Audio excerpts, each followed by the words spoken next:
the primitive forms of artificial intelligence we already have proved very useful. AI is a golden opportunity. How do we ensure that this technology is regulated? The long arc of technological history is now in an extraordinary new phase. The AI 6 podcast with Joanne Sweeney.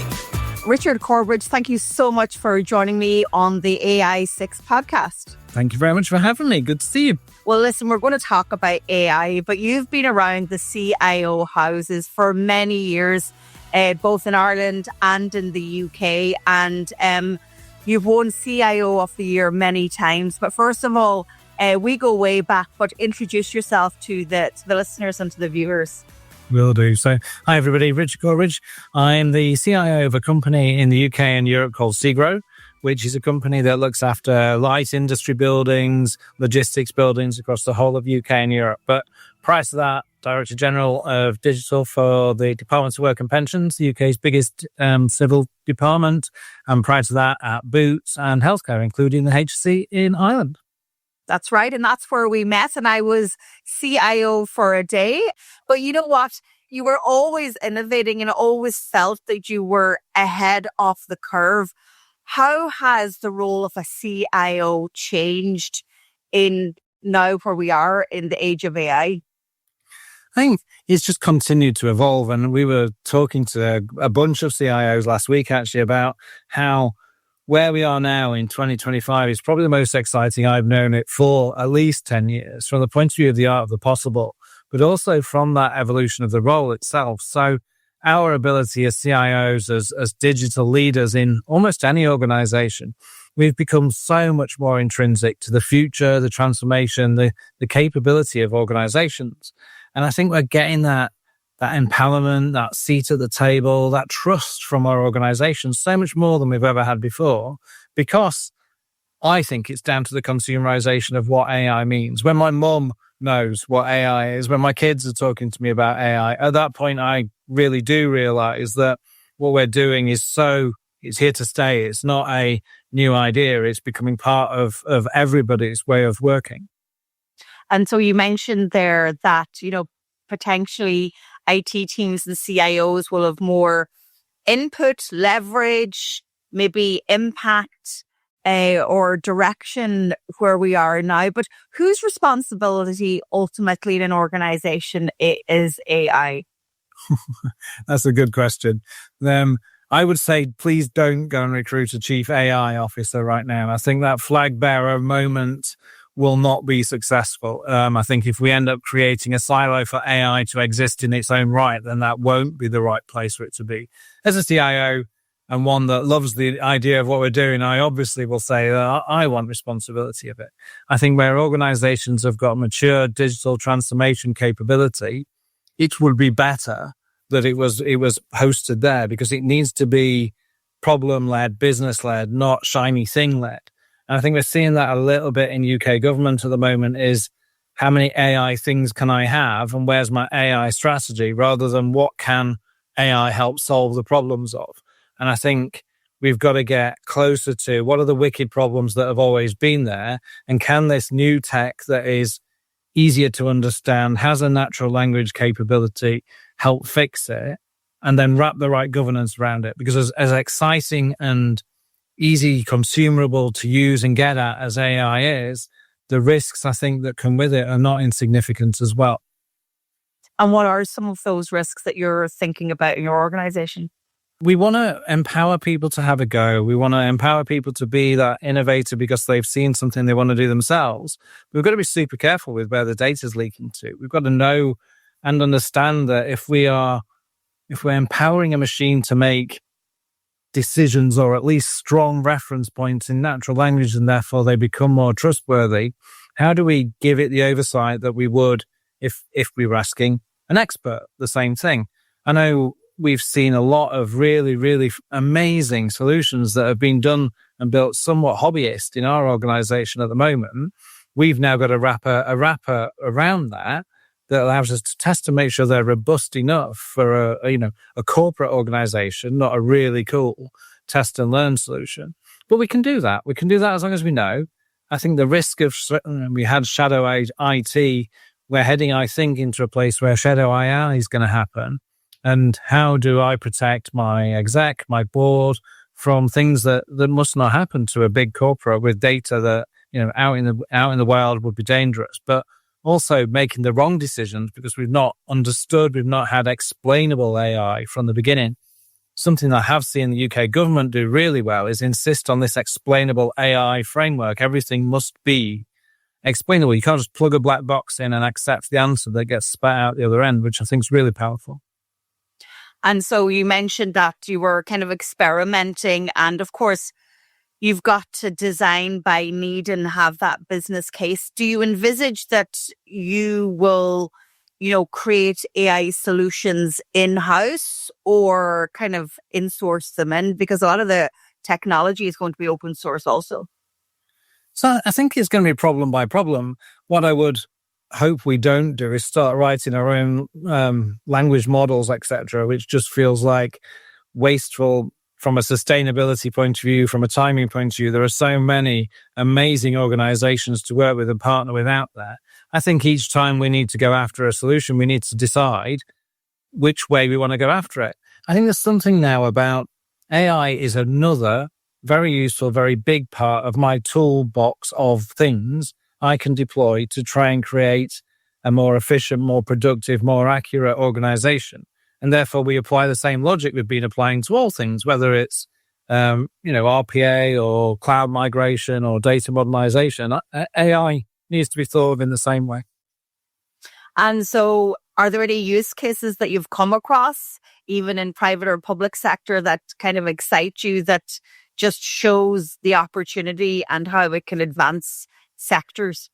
Oh, without a shadow of a doubt, it feels like something every week gets told, a story over a network of CIOs or other digital leaders. So I think one of the things that I was so excited about in my previous role was the ability for us to use artificial intelligence to read handwritten notes, of which there were 22,000 a day coming into the DWP, be able to spot the people that were most at risk, effectively prioritize the most vulnerable people and point a human at talking to them to save lives from depression, from suicidal tendencies because of the situations they found themselves in.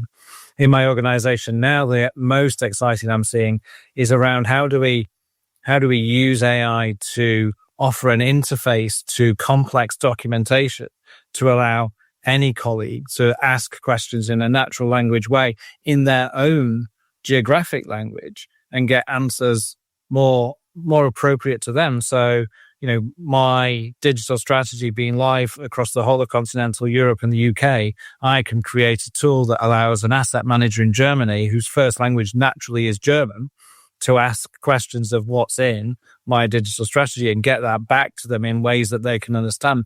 Just that engagement capability of what we're seeing because of stuff like that is phenomenal. So obviously you're a tech first professional. The AI and the language, the capabilities, the technology, it's what you live and breathe and have been. But how are you convincing reluctant leaders or departments who come to you first with their fears and don't see the opportunity? What's that moment of knowledge transfer that you're giving to help soothe their fears or take them away? I like that, soothe their fears. I think in the last 12 months, though, we're starting to see that get less prevalent. So 12, 18 months ago, we were, there was a lot of talk of a framework around why you couldn't use AI. As I look at some of the documentation coming out of our industry now and government as well, it's more about how do we make sure that we safely moved forward with AI together. It is back to some of those same principles, though, around let's start with the problem and start with the human. So sitting down with somebody who has a problem, helping them understand how technology could fix that problem, then helping them understand what technology deployed where, and then going on that test and learn journey with them so that we don't want to go away and then come back in 6 weeks with a solution deployed over the top of them that scares them because they'll just stop using it. There's all sorts of stories around AI being used in the American ex-army officers' pension fund system, where the people that were actually employed to read the letters were hiding letters so that AI couldn't read it because they were so scared that AI was going to take their jobs, and that side of sort of the fear factor around there. I think what we're seeing more and more is people accepting that AI is going to help take the drudgery away from jobs, free them up to be able to do things that humans are best at doing, that empathy, that ability to have conversations, the ability to truly be there for each human, as opposed to, you know, the Excel monkey job of just moving numbers around an Excel spreadsheet to get a report at the end. That's perfect for us to start to automate, whether that's with AI or RPA or however we do that. That's, I think, the sales pitch is in the heart of what we're trying to do. So I'm fascinated by how different countries around the world are setting themselves up for AI success and developing AI economies, like from China to the US.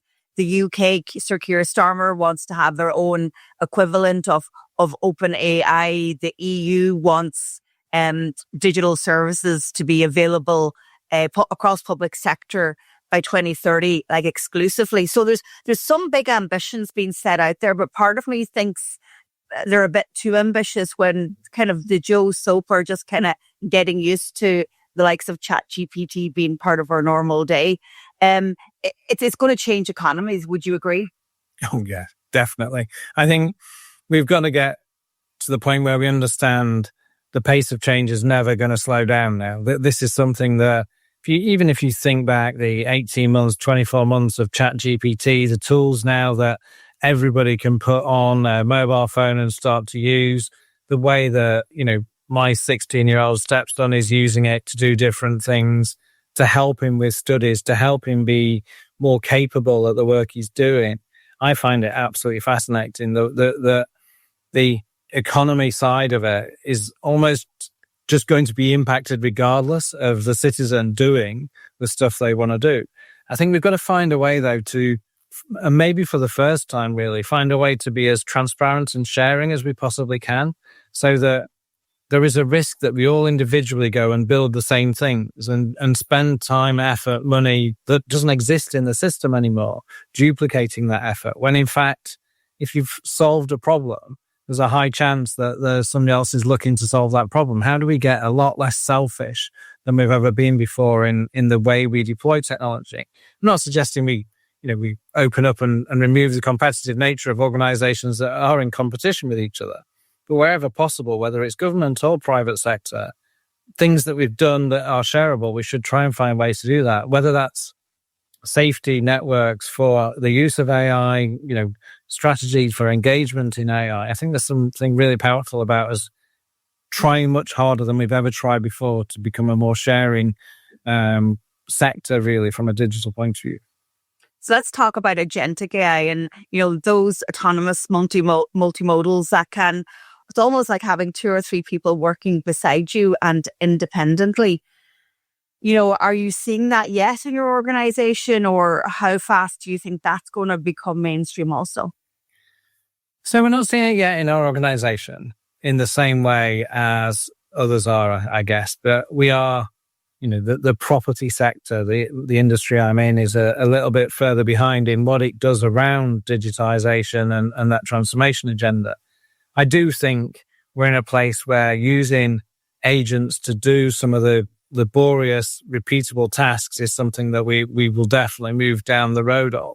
And then connecting those up, it feels like, is the way that we'll start to create accuracy and create efficiency that we've never seen before, and free people up to do better roles. I think we have to be mindful, though, of that productivity leakage. The business case for some of the AI capability that organizations are creating professes to save, many hours, many whole-time equivalents. But actually, when you talk to others that are further ahead than we are, what they've actually done is save maybe half an hour a day of one person. And that half an hour a day is very quickly being eaten up with stuff. And we've got to work out what the value is then of giving somebody half an hour back a day to do things is only really value if the thing they choose to do adds value to the organization or the customer. Where in reality, what many organizations are seeing now is it means that somebody's getting an extra cup of tea or not having to run from meeting A to meeting B, which has massive benefit to the workforce, to your own health and well-being. But actually the business case of let's reduce our headcount by X whole-time equivalents just isn't really coming to the forefront yet, as far as I can see. Are you in the school of thought that says that all of us, no matter what industry or what stage of our career that we're in, we have to be AI literate and embrace it without pushback? Definitely. I think one of the things that we did in my previous role was start to work out what would it be like to give people prompt engineering training and capability to the point where they could actually, put it on their CV, put it on their LinkedIn that as a work coach, I'm trained in how to prompt engineer. We thought that was a super powerful thing to go after. We didn't get it over the line quite, but the thinking was there on how do we train people in what prompt engineering is. I was at an event last week where a person was literally complaining that her child was being taught another language instead of what is AI, which I thought was fascinating, that we're already in a place where people are saying, at what age do we teach people the art of artificial intelligence? I think there's something interesting in that as to what do you actually teach? Because is it the principles of where did AI come from in its history? Is it how to prompt engineer? Is it how to build a large language model? It's a very big subject to say, I'm going to try and educate people in AI. I think it's unpacking that. It's a bit like saying, I'm going to teach somebody digital. What does that actually mean? And you mentioned your 16-year-old stepson, and my son is almost 16, and he's already saying to me, what job should I do? And honestly, I mean, for me, it's like, you probably will be working in some area where AI is dominant, and I don't know what that is, but where do you think the next cohort of interns or graduates, what are they going to be doing in your organization? Oh, I mean, without a shadow of a doubt, the interest there is straight away, isn't it? How can I apply new technology to the things that we do, whether that's deciding where we need to buy land that's going to be the most useful for our customers, the type of buildings we're going to build, the investment schedules, the safety, predicting sustainability through our buildings. All of that can be augmented through the use of AI and be more efficiently created, more accurately done. And I think that's really is exciting, because that's when we start to, imagine cutting out the mistakes that can be made, or imagine being that much faster at getting to the answer, comparing another organization's capabilities with your own, and finding that niche for us is something that's really important. One other argument that's made against AI is we or some people, or maybe the generation coming up through school, are going to lose the ability to have critical thinking or to think for themselves. There's this notion that AI is going to do everything for you, and then what's left for the human? I do disagree with that, because I think that there's sort of the ability to do prompt engineering, to know the right questions to ask, to add the human nature, the thoughtfulness, the love to words you're saying, things you're hearing, how you want to interact with people. That still can't actually truly be replicated in the same way. That needs to still be part of who we are. It becomes another tool to be better at what we are. I don't see it as being a replacement for the things that we do.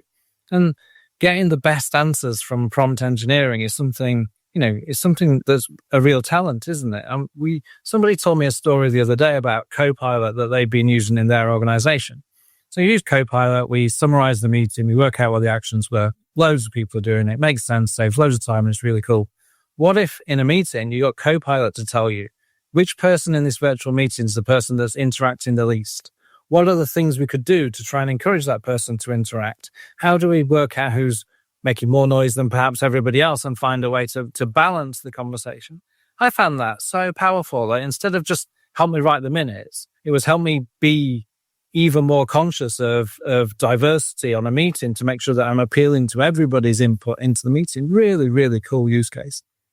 So let's look to the future. Where will we be in 5 years by 2030? I mean, I hope I'll still be working, because marketers are first in the firing line of AI, but where will the world be on its AI journey? I think this is the scary bit. This is when it does become scary, because I think the ability to predict has gone. Like we talk about, right, digital strategy for your organization that's got a 5-year window. There's no point. the stuff is moving so quickly and against a horizon that is really very difficult to predict. So I think all we can really say is AI will be part of what we're doing. We will be outsourcing work to agents and they'll be helping us do better work. We will be competing with other organizations for skills, knowledge, capability in that field.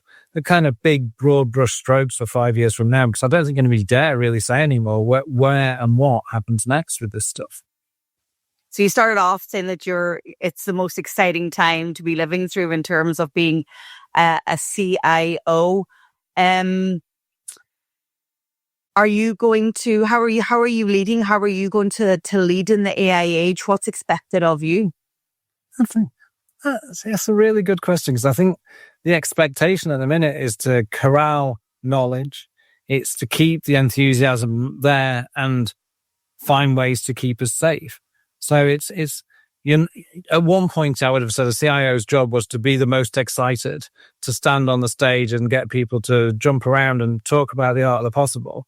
I think more and more it's about corralling the ideas and enthusing, but managing the output that comes from that and making sure the organization stays safe. That's still super exciting because you're not the lone voice anymore. You've got a load of other people that are optimistic for the art of the possible with technology rather than pessimistic because they've been here so many times before and seen so many things not actually get them over the line. So I think that's what's exciting is it's less lonely in an AI world where that's at the center of innovation than it used to be. When I've got the chair of my digital board saying, I bought these 2 books on AI and he's sending me photos at the weekend of the books he's bought that he's reading. That's cool, I think, because I've got people who aren't technologists really wanting to know, I want to learn more. I want to understand your world and help you be successful in the world that you're responsible for. So final question for the non-CIOs and tech people watching or listening. What's their first step, in this AI world? Like, what do they do first? I mean, you could answer it really simply with try it. Literally go and get one of the apps, one of the ChatGPT or one of the other ones that are there and try it and get it to do some fun stuff. Get it to help you with a thing that you wanted to do, a picture of, what do I look like as a dog and add different characteristics, or I'm collecting records. Go and do me a list of all the records that I haven't got by Stevie Wonder so I can go and tick them off my list.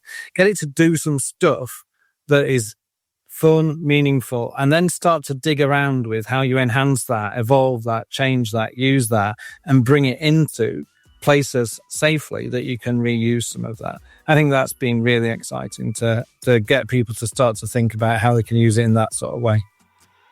Well, Richard Corbridge, always a pleasure. Great to see you and to speak to you again, and continued success. And thank you so much for joining me on the AI6 podcast. Thank you very much for having me.